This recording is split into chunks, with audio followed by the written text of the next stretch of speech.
Prophet ﷺ said, إذا ضيعت الإماء أمانة فانتظر الساعة. If the amana is lost, will be lost, wait for the hour. This is our time. There's no doubt about that.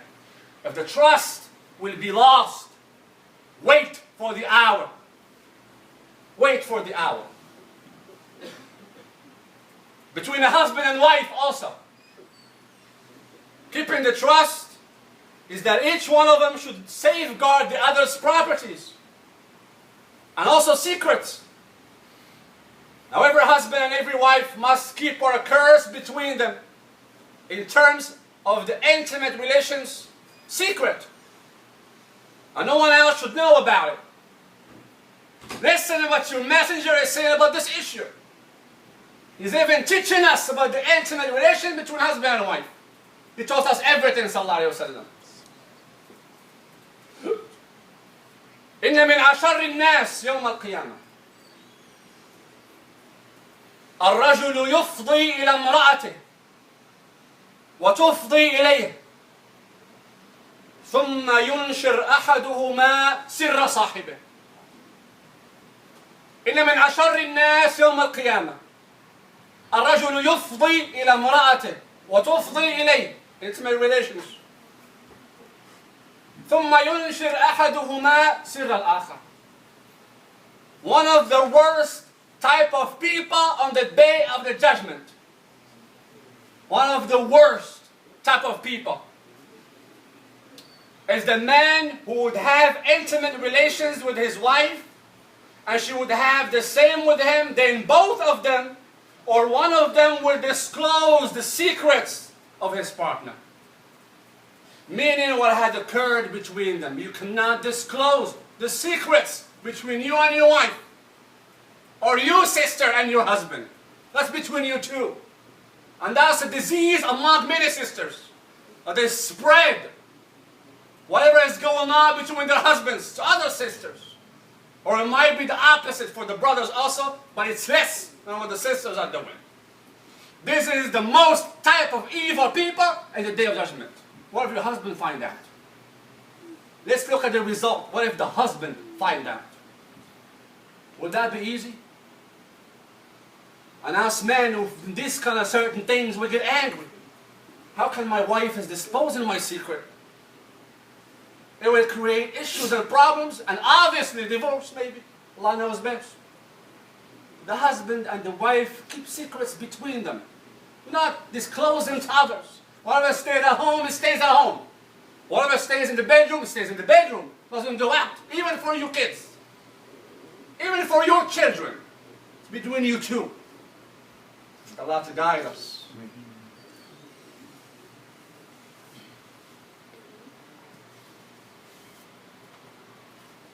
The amana of someone telling you something and going to others and exposing it. It is also not fulfilling the amana.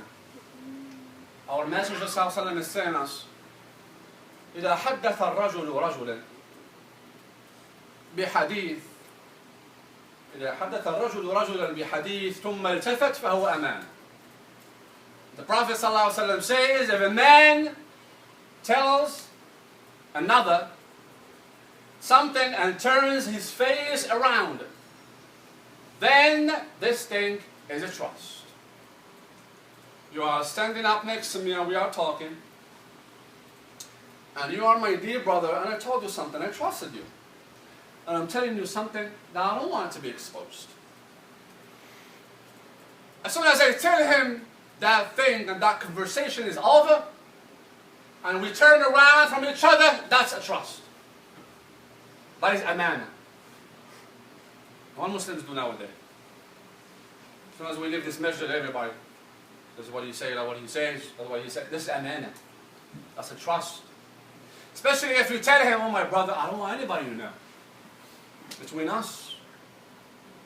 So this is the amana, my dear brothers and sisters, that we have on our shoulders. The amana of the deen, the amana of the behavior, the amana in our household, and the amana between us as Muslim brothers. If I don't want my secret to be revealed, we cannot go and expose the secrets of each other. Only if you give the authority only if you give the will to do so. And also with the brothers who work for the government, any type of government. You have an amana on you. But the Prophet ﷺ is telling us, من استعملناه على عمل فرزقناه رزقا فما أخذ بعد ذلك فهو غلول.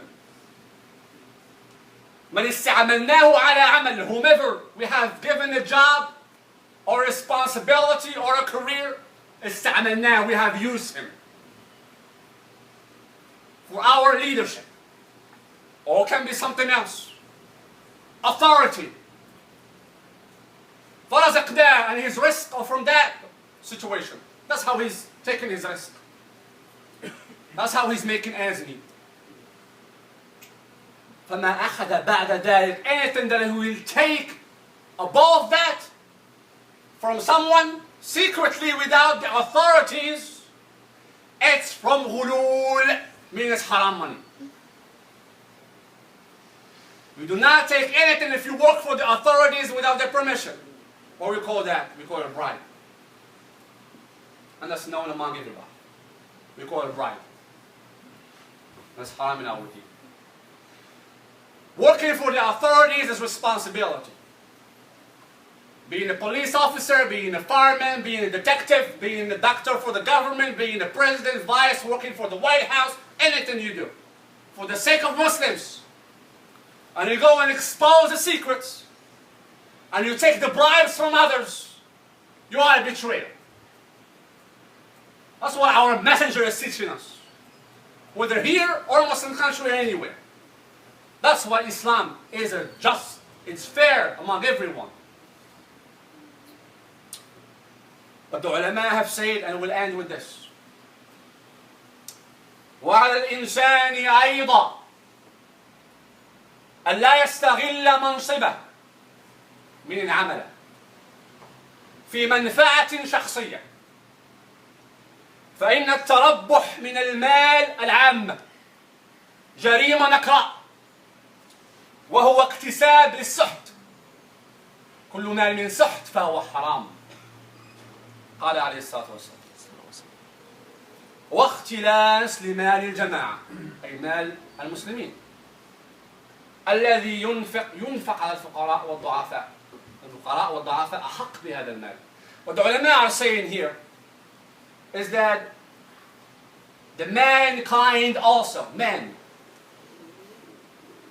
if they are taking the chance from their career and jobs for their own benefits. I have this job and this is my benefit from it. I'm a police officer. If I pull someone over, I give him a ticket, he will give me $100, I will let him go. This is just an example. Just an example. Not that they would hear, Allah knows better, but this is just an example. So that's your career and your job. So the ulama have said the profiting from this money and this mal and it is jarima nakra. It's a serious crime. Serious crime. And also it's iktisab. It's a risk. You are making money from suht. And suht in Arabic is a haram money. Prophet ﷺ said every suht you are eating fire. And then you are stealing from the people. It's money. Not your money. This is the people's money. It's your money even though you give it, you think it's your money. Or you are taking it, it's people's money. Or if we say government's money, that it can be used for others whom are needy. This is the mal of the jama'ah, as the ulama have said. Do not be ignorant and say that's only in Muslim countries. This is a huge point I'm trying to make. This is everywhere in Allah's land. Islam is not only in Arabia and Yemen. Islam is everywhere. The deen, the behaviors, and the transactions. Also selling and buying. Many Muslims are tricking each other. Some people sell cars to other Muslims, brother, I want to trust him. There's something wrong with the car a week later. And he doesn't tell him about it. That's suht and you are a betrayer. وهلم جرة, and give many examples that you know about. So hold on to your amana and do not let the angels put the flag on your head and everybody will say you are a betrayer. That's why I'm keeping to tell you, put this hadith in front of you. So you will treat your Muslim brothers, a non-Muslim. Maybe if you treat a kafir this way, you will become a Muslim tomorrow.